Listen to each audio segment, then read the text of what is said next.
Oke, jadi dalam kesempatan video kali ini di sini kita bakal membahas sebuah aplikasi perekam video ya teman-teman ya. Aduh, suara ayam cok. Perekam video, maaf. Ini gue nge-recordnya subuh. Jadi perekam video ini sangat berguna buat teman-teman yang sekiranya mau nge-record layaknya membuat konten vlog ataupun membuat konten yang memang berbasicnya video seperti itu teman-teman ya. Karena kan memang banyak banget pilihannya mengenai aplikasi perekam video seperti itu. Namun kebanyakan memang kalah saing ya teman-teman, persaingan antara fitur dari aplikasi A dan juga aplikasi yang lainnya itu memang berbeda. Nah, jadi di sini akan gue rekomendasikan sebuah aplikasi perekam video terbaik yang menurut gue sangat recommended buat kalian gunakan di handphone Android. Jadi kalian nanti mengenai settingannya juga akan gue beritahu agar menghasilkan video kualitas yang XD. Jadi bisa buat kalian membuat konten video vlog ataupun konten yang berbasic video teman-teman. Ya udah, pastikan kalian langsung aja simak video selengkapnya dari awal sampai akhir guys.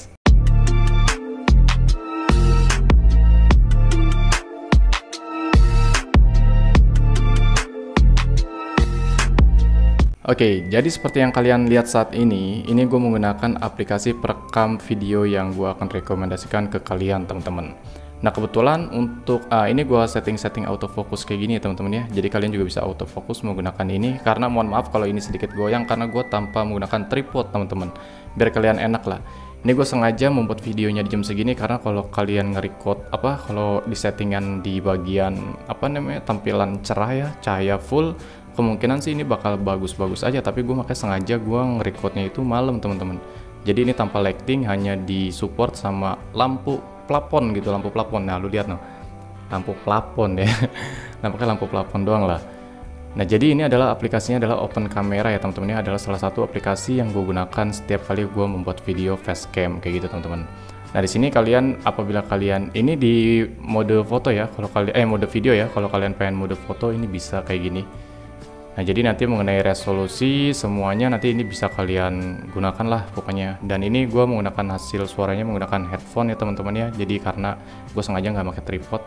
Nah kita buat di bagian ini dulu. Nah jadi ini adalah aplikasi Open Camera yang sebetulnya udah nggak asing buat teman-teman dengar namanya. Dan ini adalah gue menggunakan aplikasi Open Camera versi Pro. Buat teman-teman yang sekiranya membutuhkan langsung aja download melalui link yang sudah gue sediakan di kolom deskripsi video ini. By the way, ini mohon maaf kalau tampilan backgroundnya gue cuman nge-recordnya keyboard ya teman-teman ya. Karena ya mau ngapain gue nge-record ke sini, mau ngapain gitu loh, cuman kayak gini doang aja sih, biasa aja. Nah jadi nanti cara setting di aplikasi Open Camera ini banyak banget, nanti akan gue berikan cara settingan terbaiknya. Di sini untuk cara settingannya kalian tap aja untuk icon pengaturan yang di pojok kiri atas layar handphone kalian.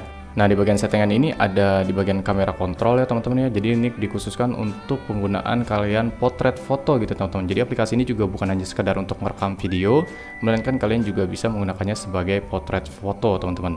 Nah di sini kalian apabila perlu memang di sini sedikit aja akan gue jelaskan di bagian face detection ya, ataupun deteksi muka ya teman-teman ya. Kalau kalian mau aktifkan, kalian silakan aja aktifkan.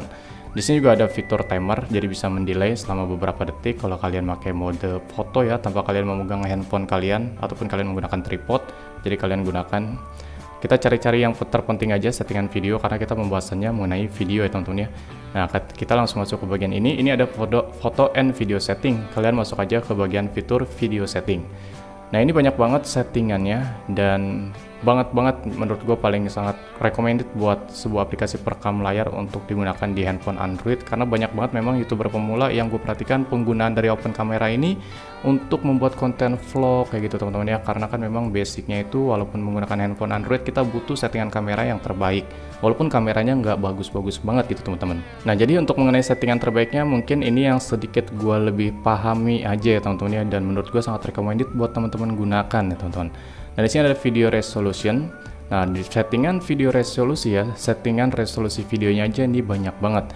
Nah namun gue sering kali menggunakan yang menurut gue sangat recommended adalah di bagian yang ini.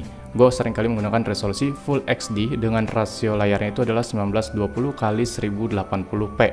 Jadi rasio aspeknya itu adalah menggunakan 16:9 Full XD ya teman-teman, jadi full layar seperti itu.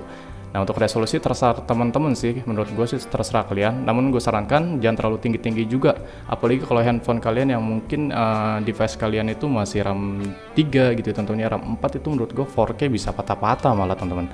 Jadi menurut gue udah sangat recommended sih kalau kalian menggunakan 1080p aja udah lebih dari cukup.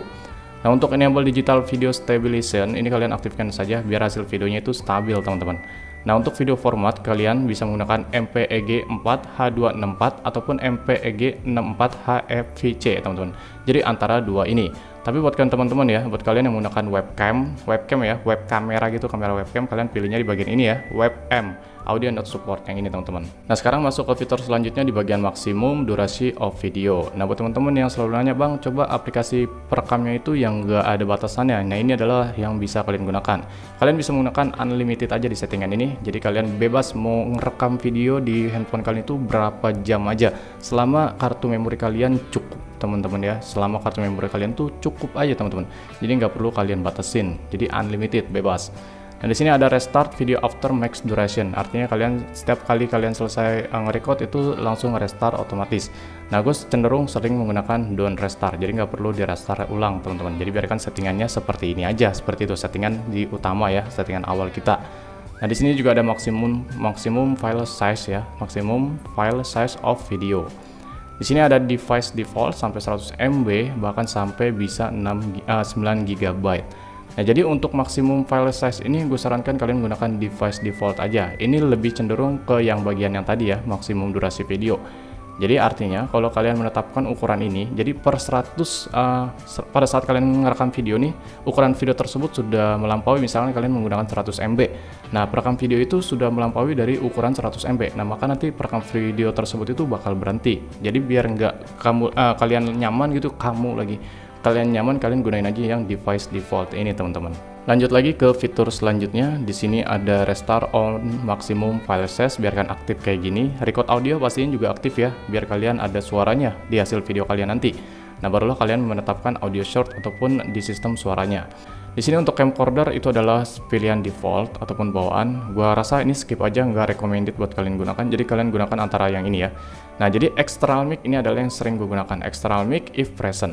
Jadi pilihan external mic ini buat teman-teman yang menggunakan headset, headphone ataupun mikrofon BM800 kayak gitu teman-teman ya. Jadi yang menggunakan pokoknya headset ataupun ya mic lain lah. Karena kan kalau aplikasi kamera bawaan handphone biasanya kalau kita pakai mic itu nggak ke bawah ya, suaranya malah bocor teman-teman. Nah, jadi ini aplikasi bisa kalian gunakan untuk menghasilkan suara kalian dari perangkat yang kalian gunakan. Jadi ini sangat recommended buat kalian menggunakan di pilihan external mic yang ini.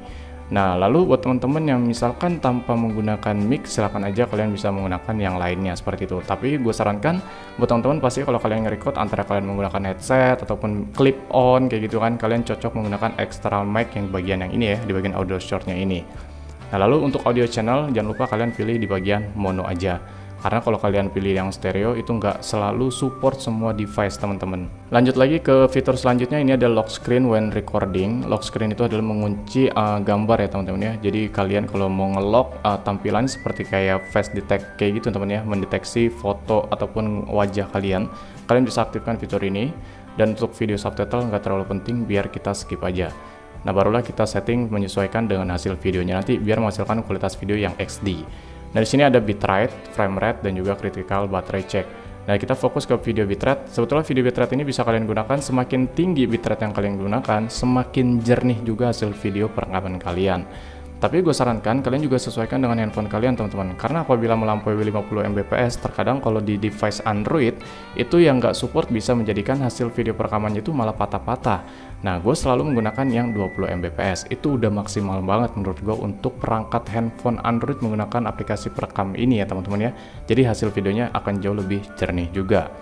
Lalu untuk di bagian frame rate ataupun FPS, kalian bisa menggunakan 60 fps bahkan lebih teman-teman. FPS-nya paling tinggi 120 fps. Jadi frame rate ini adalah masih berhubungan dengan hasil videonya. Semakin tinggi FPS yang kalian gunakan, semakin smooth juga pergerakannya teman-teman. Jadi kan terkadang pada saat kita nge-record itu terkadang sedikit kayak patah-patah gitu ya. Nah, jadi semakin tinggi FPS yang kalian gunakan itu akan membuat semakin lembut, semakin mulus gitu teman-teman di hasil perekaman videonya. Tapi kembali lagi tetap menyesuaikan dengan device spek handphone kalian. Namun gue sarankan alangkah recommendednya buat kalian pengguna Android, kalian cocok menggunakan 60 fps saja. Nah, di bagian critical battery check kalian aktifkan saja, dan flash wheel recording biarkan saja kalian nonaktifkan, karena kalau kalian aktifkan itu pengguna misalkan kalian menggunakan flash dari lampu kamera ya teman-teman ya, kalau kalian aktifkan kayak gitu. Nah, jadi kurang lebih settingannya kayak gini aja sih teman-teman ya. Kenapa gue balikin dah? Nah, jadi settingannya yang sering gue gunakan kayak gini. Dan untuk hasilnya nanti yang tadi seperti tadi ya teman-teman ya. Jadi kayak gini nanti gambarnya tuh. Menurut gue ini gue kok aku gini ya. Cakep aja sih, tajam gitu teman-teman, jadi tajam. Nah untuk kan teman-teman kalau misalkan bang kamera depan kayak gimana? Ini ada tanda panah putih ya, kalian tinggal tap aja tanda putihnya. Nah ini muka guanya cok. Jelek kan muka gue. Pokoknya kayak gini nih, ini facecam nih gambar kamera yang ini ya, tanda yang kamera ini ya, kalian tinggal pilih. Kayak gitu doang sih. Jadi kurang lebih menurut gue yang sangat recommended menurut gue aplikasi perekam video buat kalian membuat konten video YouTube, mungkin aplikasinya ini. Silahkan aja kalian langsung klik langsung pada link yang sudah gue sediakan di kolom deskripsi video ini untuk mendownload aplikasinya guys.